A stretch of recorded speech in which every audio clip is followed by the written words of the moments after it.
আসসালামু আলাইকুম। আজ আমি বানিয়ে দেখাবো একদমই নরম তুলতুলে সফট দোকানের মতো স্পঞ্জি রসমালাই রেসিপি, তাও আবার গুঁড়া দুধ দিয়ে। আর সে সাথে শেয়ার করব অনেক টিপস অ্যান্ড ট্রিক্স। আর আজকের রেসিপিটি যদি আপনারা পুরোটাই দেখেন তাহলে আমার মতো এরকম সফট রসমালাই বানাতে পারবেন ইনশাআল্লাহ। তো চলুন রেসিপিটি শুরু করা যাক। তো আমি এই জন্য নিয়েছি 1 কাপ গুঁড়া দুধ আর নিয়েছি একটা ডিম। তো প্রথমে আমি ডিমটাকে ফাটিয়ে নিচ্ছি। আর এই ডিমটা কিন্তু ফ্রিজে ছিল, আমি আধা ঘন্টা আগে বের করে নিয়েছি। আর এটা রুম টেম্পারেচারের ডিম লাগবে। আর আমি এখানে সামান্য একটু লবণ ব্যবহার করেছি, চাইলে আপনারা লবণটা দিতে পারেন বা লবণ ছাড়াই এটা এভাবে ফেটিয়ে নিতে পারেন।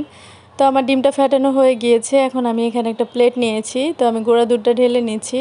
আর এখন আমি এখানে একদমই সামান্য 1 টিস্পুন মতো আমি এখানে দিয়েছি বেকিং পাউডার। আর বেকিং পাউডারটা দিয়ে আমি গুঁড়া দুধের সাথে বেকিং পাউডারটা ভালো করে মিশিয়ে নিচ্ছি। আর এই কাজটা একটু সময় নিয়ে করবেন যেন গুঁড়া দুধের সাথে বেকিং পাউডারটা সুন্দরভাবে মিশে যায়। আর এখন আমি এর মধ্যে দিয়ে দিলাম 1 চামচ ঘি। তা আপনারা এখানে ঘিটা দেওয়ার চেষ্টা করবেন, বা না থাকলে আপনারা এখানে তেলটাও দিতে পারেন, তবে ঘিটা দিলে কিন্তু রসমালাইয়ের স্বাদটা অনেক ভালো আসে। তো আমি ঘি দিয়ে এই দুধটাকে ভালো করে এভাবে মিশিয়ে নিয়েছি। আর এখন আমি অল্প অল্প করে ডিম দিয়ে গুঁড়া দুধটা ভালো করে মেখে নিব। আর এখানে কিন্তু একেবারে এই ডিমটা দিয়ে মাখতে যাবেন না, এখানে অল্প অল্প করে ডিম দিয়ে তারপরে দুধটার সাথে মাখিয়ে নিতে হবে। কারণ অনেক সময় হচ্ছে যে ডিমের পরিমাণটা বেশি লাগে, আবার অনেক কম লাগে। তো এখানে আমি কিন্তু ডানো ব্র্যান্ডের যে গুঁড়া দুধটা আছে সেটা ব্যবহার করেছি। আপনারা চাইলে যে কোনো দুধ বলতে ফুল ক্রিম গুঁড়া দুধটা এখানে নেওয়ার চেষ্টা করবেন, সেটা ডানো বা ডিপ্লোমা যেটাই হোক। আর এই তো দেখতেই পেলেন আমি কিন্তু অল্প অল্প করে ডিম দিয়ে সুন্দর করে ডোটা মেখে নিয়েছি। আর এটা কিন্তু একটু স্টিকি হবে, তো চিন্তার কিছু নেই, এটা কিন্তু সুন্দর মতো সেট হয়ে যাবে। আর আমার ডোটা মাখা হয়ে গিয়েছে। এখন আমি শুধু হাতটা ধুয়ে নিয়েছি, ব্যাস এতটুকুই। আমি কিন্তু এটা রেস্টে রাখিনি, আমার হাত ধুতে যতটুকু সময় লেগেছে ততটুকুই আর কি।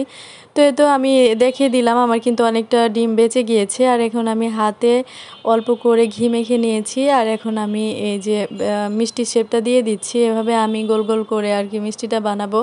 আর আপনারা চাইলে এখানে গোল বা লম্বা বা চ্যাপ্টা করে যে কোনোভাবে আর কি মিষ্টিটা বানাতে পারেন আপনাদের ইচ্ছে।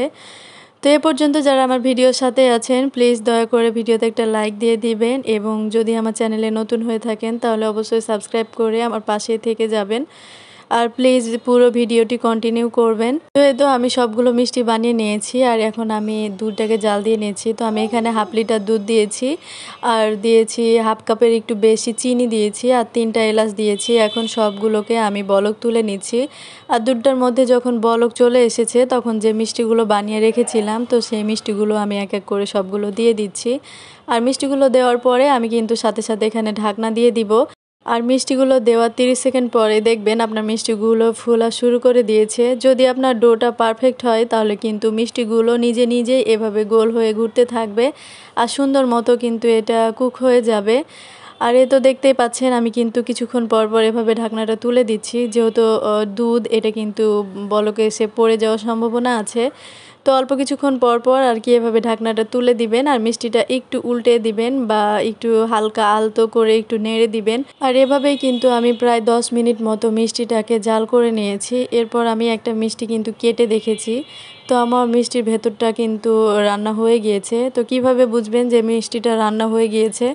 মিষ্টিটা কেটে যখন দেখবেন ভেতরটা সাদা হয়ে আছে তখন বুঝবেন যে আপনার মিষ্টিটা ভেতর থেকে কুক হয়ে গিয়েছে। আর যদি দেখেন যে মিষ্টিটা একটু সবুজ আছে তাহলে বুঝবেন যে মিষ্টিটা আরেকটু জাল দিতে হবে। আর এই তো দেখতেই পাচ্ছেন আমি কিন্তু এখান থেকে 2 চামচ মতো দুধ তুলে নিয়েছি। এখন দুধের মধ্যে আমি এখানে 1 চামচ মতো কর্নফ্লাওয়ার দিয়েছি। তো কর্নফ্লাওয়ারটা দিয়ে আমি দুধের সাথে ভালো করে মিশিয়ে নিয়েছি।